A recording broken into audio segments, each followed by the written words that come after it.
Okay, hello, my name is Jalen Herskovitz. I'm a PhD candidate at the University of Michigan, and today I'll be presenting our work on ProgramAlly, which is an end-user programming tool for creating custom visual accessibility programs. And this work was supported by my co-authors Andy Xu, Rahaf Al-Harbi, and Anhong Guo.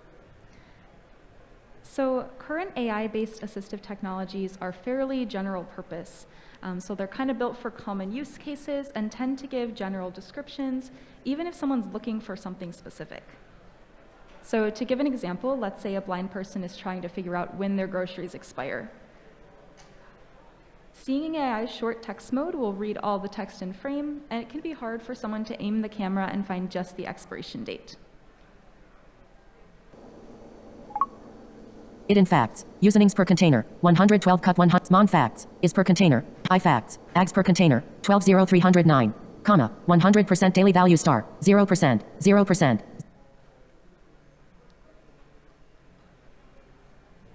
Be My AI, which is powered by GPT-4, requires users to take a static image containing the desired information, which can be difficult for blind people. So in this screenshot, the description didn't end up containing the expiration date.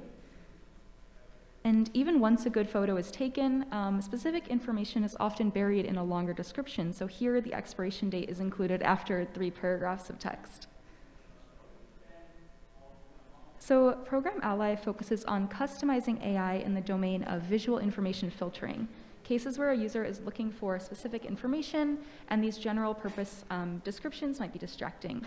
So this is especially helpful in situations that are repetitive, like sorting mail, time-sensitive, like catching a bus, or that require scanning an entire object or room with a camera, like finding an expiration date.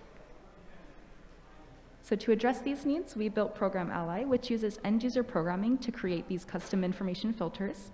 So for example, a custom access program in ProgramAlly might look like find date on grocery item for finding an expiration date. And then when this filter is run, ProgramAlly only reads that information. Expiration date program. Button. Runs the program. Pause running. Button. No date found on grocery product. Found date. January 10th, 2024. Brown. Found date. January 10th, 2024. Yellow-orange. And this approach was motivated by my prior research, which was published at CHI 2023, where I conducted a qualitative study to characterize the long tail of unique assistive technology needs. And we've also found that people already put a lot of effort into creating workarounds for their assistive technologies.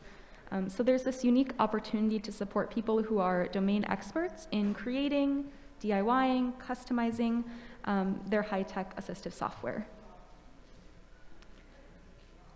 So ProgramAlly was built with 3 primary design goals in mind. So first, to make it expressive, meaning that it can support a variety of real-life filtering tasks and also can be extended in the future.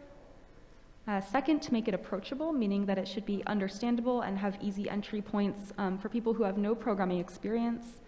And finally, to make it accessible, meaning that the interface should be both accessible with screen readers and that programs should provide enough visual context that the results are understandable.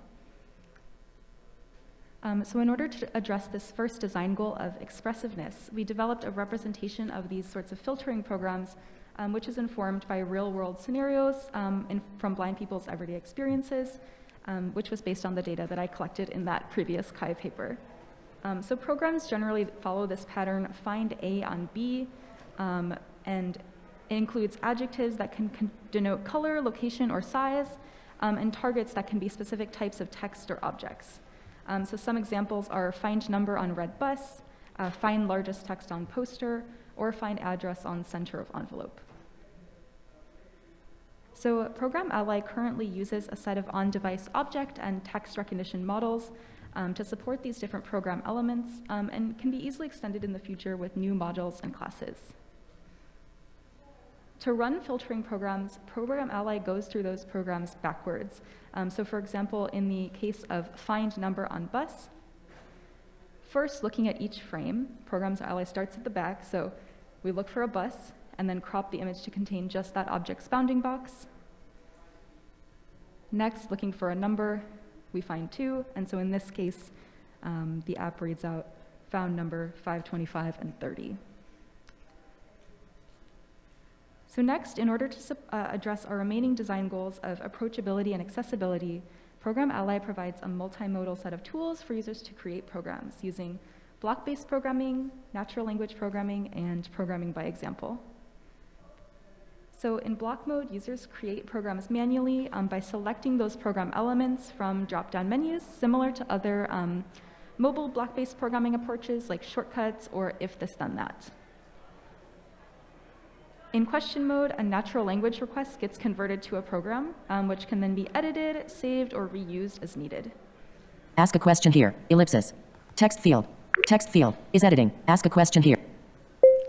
Can you find the address on these packages? Insert. Submit question. Submit question. Edit Save button. Program title. New program summary. Find any address on any package. So this program generation was implemented with GPT-4, and we provided a chat history of about 30 queries paired with JSON representations of the corresponding programs. Finally, Explore mode takes inspiration from programming by example approaches. So in this mode, users select an item from a list of all possible options detected by the camera in order to manually demonstrate that filtering behavior. Start exploring button. Start exploring. Person, bus, 0 Riva, a DA company, lane W, zoom in, 000, pause exploring, pause explore, bus, person, 0 city at, a DA 0 Riva, zoom in, 73, but selected, alert, generating program, please wait, ellipsis.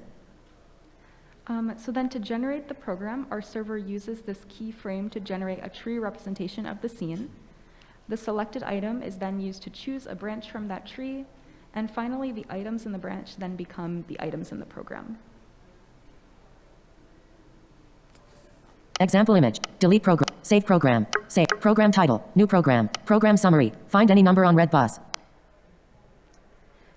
So next we evaluated ProgramAlly with 12 blind participants, which was a mix of in-person and remote.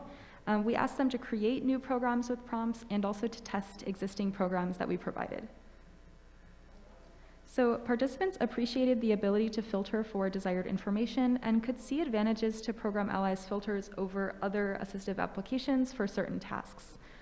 So for example, as P1 said, there's an abundance of visual information, and sometimes a blind person is short on time and you really just want the particular piece of information that you're curious about. Participants were also able to brainstorm some new ideas for filters that they wanted to create, which helps to demonstrate ProgramAlly's expressiveness in the future. Next, by comparing each of ProgramAlly's interfaces, we found that each provided its own strengths and challenges. And providing these options to users is really important to making programming possible for a range of users and scenarios. So for block mode, although it was more time-consuming, participants appreciated that it was more precise and also gave them more control over the final program, which is useful when they have something specific in mind. For question mode, participants found it to be intuitive, and then it also helped them to understand what possible object classes were available in the app by automatically matching their words to possible classes, which helps to meet our design goal of approachability. Although it was sometimes incorrect or assumed too much about what the person wanted. And finally, for Explore mode, participants found it helpful in highlighting visual features that they may previously have not been aware of in their environment, which helps to meet our accessibility goal. But our current implementation also made it a little bit tricky to understand complex object relationships, so that can be improved. As R4 put it, it's all contextual, I think, so it depends on what you want to do. I would use different methods based on what I knew about the environment. Finally, participants saw the benefits to using a DIY approach to creating assistive software. So as R2 put it, I think it all comes down to providing choice. Ultimately, you're putting the information in the person's hands to choose. It's creating modularity to access the information, and I wish more assistive technology companies thought about how can we take these pieces of information and put it in the hands of the people that need it so they can modify it, change it, and make it their own. Okay, so of course one direction for future work is generally in empowering people to do more, so potentially through expanding the vocabulary and expressiveness of ProgramAlly or tools like it. But another future direction that I wanted to emphasize is how I think this approach is complementary to recent advances in AI and LLMs. So we have so many new and powerful tools, and programs as we have implemented them here are sort of techniques for creating reusable, structured representations for live assistive technology. So we envision these simplified programming interfaces as sort of possibilities along a spectrum of how we interact with AI, providing varying degrees of structure, reusability, liveness, and customization. Before I wrap up, I also wanted to quickly mention that I am on the job market. My work has been broadly in the intersection of accessibility, AI, and augmented reality, so please reach out. So overall, ProgramAlly is an end-user programming tool with multimodal creation methods that enables blind and visually impaired people to create and customize AI-based assistive technology. And this work also aims to kind of promote the democratization of AI technology creation and support blind people in having greater control over the AI-based technologies in their lives. So thank you, and I'm happy to take any questions.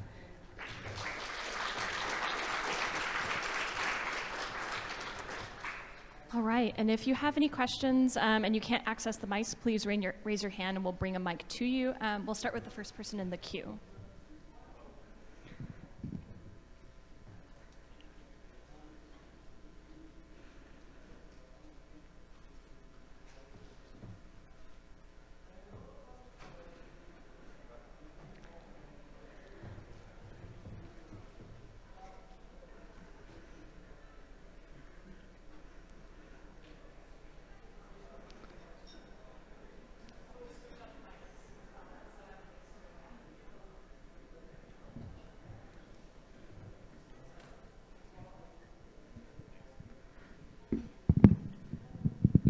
Hello. Hello. Thank you for the great presentation. This is very, very interesting. My name is Yotam from the University of Tokyo. And I'm interested in the concept of trust. Is it something that you looked at with your user study? How do users trust these AI incorporated systems? So I guess maybe there's two aspects of trust that are kind of relevant here, or maybe two aspects where we're using AI in the system. And first is when you're generating a program in the creation process, right? And as I mentioned, sometimes the natural language creation got people's intents wrong. And one thing that people really appreciated is that after both of those automated methods, we took them back to the original block-based programming UI, so they could still see the result directly and edit it and modify it as needed. So I think that provides a little bit of transparency into the generation process. And then the second is, of course, when running a program. So I still think there is, accuracy challenges when it comes to all sorts of AI assistive technologies. So I think that's improving that would be important if we were to consider deploying, something like this. But yeah. Thank you so much. Yes.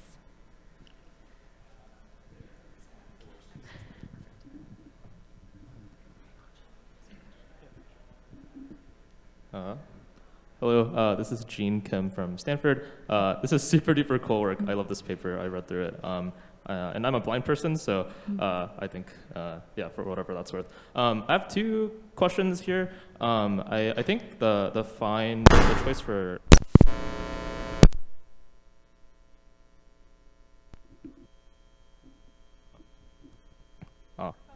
Oh, okay, it's back on. Yeah, the choice of using find and on is a pretty good way to kind of consolidate a lot of the requests, but I'm curious about other types of kind of extensions to kind of help make the system a little bit more expressive. So just kind of curious about what other types of sort of those primitive operations that you guys kind of explored. And then the other question is just in terms of the end user being able to learn and pick up on these things, for example, it seems like some of these programs currently are quite specific. So if I wanted to find a date on a milk or something, there might be a Best By date and then an actual expiration date, which maybe someone might want to create two separate programs for.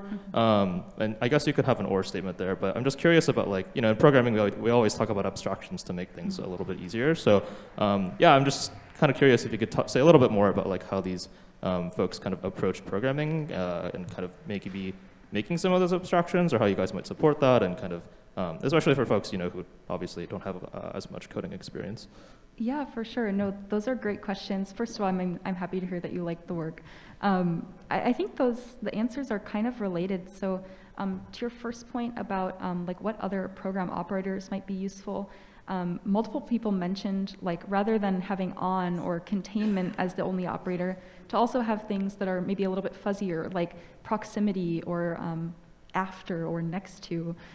So I think that would be one option. I mean, of course, the other that we kind of tried to avoid in this work is more like traditional logical programming operators, but if, the average person isn't great at those and or type of operations, so we kind of left them out purposefully. But I guess the reason why it's related to your second point of, we did actually have multiple participants bring up that same problem of, like, there's a sell by date and a best by date, so how do I find the right one? And it's totally true that figuring out the right level of specificity and how to make a program that's the right level of reusable is definitely a challenge that I want to look into in the future. But yeah, one way might be with those sorts of proximity, other proximity operators, like find the date that's after Best Buy or something. I also think there's an opportunity to plug in more of these vision language models that can do some potentially more subjective judgments, and we can kind of use these programs to deploy them in very constrained ways that might help boost their accuracy, or just be a different way of interacting with them. So I think my time is up, so I'm going to unplug, but thank you guys so much. Thank you for the question. Joining me.